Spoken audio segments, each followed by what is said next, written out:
What's up, guys? Thank you for joining me again here on another episode of Moto Insider. I've got a pretty cool video for you guys today. Hopefully it's going to help you guys out if you're trying to put a handbrake on your mini bike. I've done this once before. There is actually another video I have up already, so I'm going to kind of glaze over a couple things on this one. But I just want to show you guys the parts that I chose and the reason why and about what all of this is going to cost you if you want to do it the way I did here. You know, you can obviously go buy a pre-made kit with a Brembo Master and all that good stuff, but to be completely honest with you, I haven't found justification to spend $400 or $300, whatever it is, on a Brembo Master for a stunt handbrake. On a full-size bike, probably going to be worth it. On something like this, I just really don't think it's necessary. I didn't have any trouble with this Master last time I used one similar to it. Yeah, guys, let's jump into it real quick. I've got the Grom, 2022 Grom, already up on the stand here. I'm going to show you guys the parts, go over a couple things with us real quick, haven't done a video on the H2 yet. Sorry about that. I really should have done that first, but I need some help filming because I want to get some really cool cinematic shots for you guys and really make a good video for you. So I have recruited somebody to help me film. Hopefully I'll be able to do that sometime soon, but right now let's jump into the parts over here and check out what we're looking at. Alrighty, folks, so this should be everything that we need here to get a handbrake kit on this little guy. I'm sorry if I don't get all these prices exactly right. I'm going to do the best I can. But the only two parts that I bought and paid full price for that are, you know, typically what you're going to get in a handbrake kit is the Impact Tech bracket. $200 for this guy here. It is solid billet aluminum. Comes with the bolts to mount the caliper because the caliper does not come with them, so that's nice. Gas tank screaming over there. I actually just got home, so she's screaming a little bit there. And the Brembo P32 caliper. So, and this one actually already had pads in it. Last time I ordered one of these, it didn't have pads. So that was nice. That had pads already. Now this guy here is a little Chinese master cylinder. And I was actually really impressed the last time I bought one of these because these things are only like $50 on Amazon. If you just look up radial master cylinder or motorcycle radial master cylinder, you should be able to find this guy pretty easily. It's like $55. It's actually pretty good. The last time I used one of these, I was impressed. The last time I used this, one similar to this, I can't remember if it was the same brand, the Adeline. You can see there it's a 14 by 18. I was really impressed with the feel of the lever. It wasn't spongy, it was very stiff. This thing feels really good. And once you get the fluid in, I mean, it is dead stop when you get to that brake pressure. So I've got a good feeling about this thing again. It did great for me last time. So here we are doing it again on the 22 Grom. Little reservoir down in there. You guys will see it here in a minute. Big savings here. A lot of guys want like $100 for 65-inch line. This is a 70-inch hydraulic line that you can get on Amazon for like $15. So here we've only spent like $65, $70 thus far. So pretty nice. And this guy, again, in the effort of saving a buck and doing this as cost effective as possible, this is just off Amazon. I think it was maybe $25 or $30. Just couldn't justify paying for the RSC. I know everybody says they're really good, but we do have a couple of positions here for the cable, so should be a pretty easy pull, shaped pretty similarly to the RSC, so I think this is going to do pretty well for us as well. Yeah, I think that was everything there. Got an extra banjo bolt there. I do need to make sure. I've got a feeling that's a banjo bolt right there. Feels like it. Hopefully I'm not down a bolt here. The last time I did this, I didn't have to buy any extra banjo bolts, so except for the one that I ordered with the caliper. It was just kind of like a checkbox dealie. So, I mean, really, all we're looking at here, guys, $200 for the bracket. I actually saw after I bought this that Solid Stunts was selling them for $80 a pop, you know, his own. So pretty cool. You could save even more money there if you wanted to do it that way. But if you're looking at, you know, $200, we'll just call it $20, $80 for the Brembo,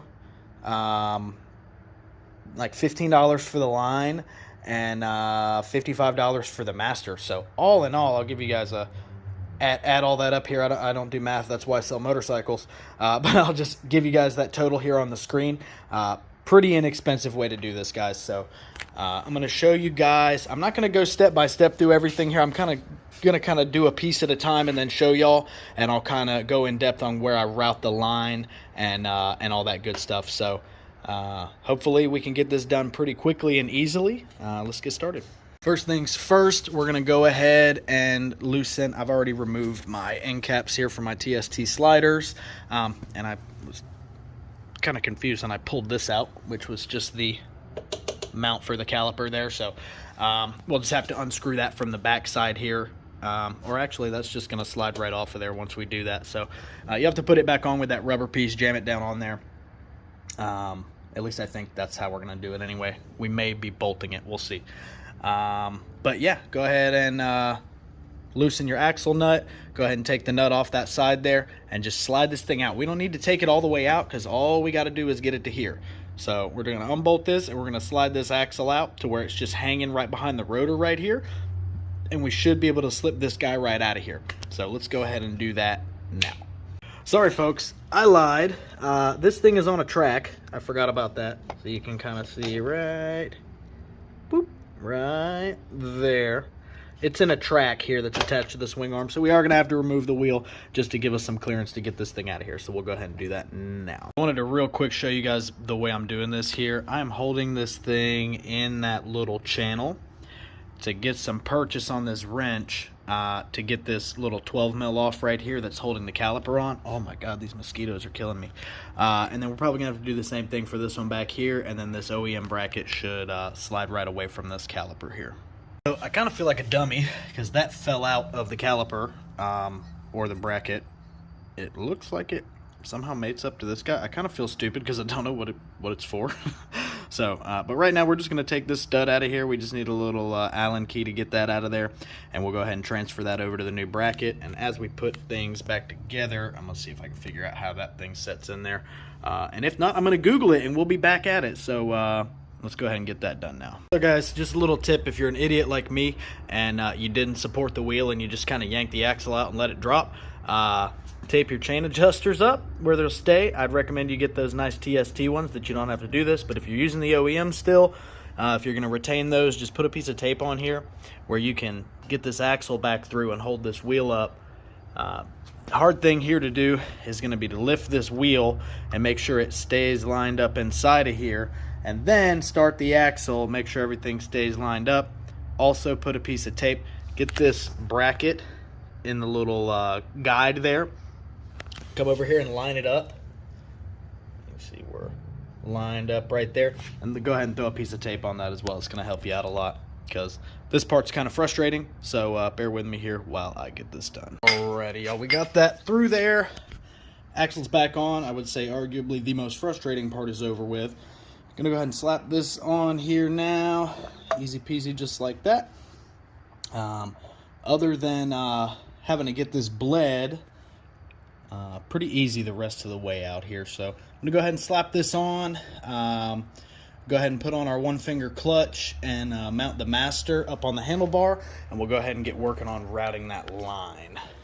Bing. Another quick thing I want to mention here, as you'll see, now that I'm putting my new clutch perch on here, this is in the way. We do not have enough room in the control area of the handlebars for two levers here. So we're going to take this little control guy off, your little blinker, high beam, and horn, and we're going to have to relocate that somewhere else.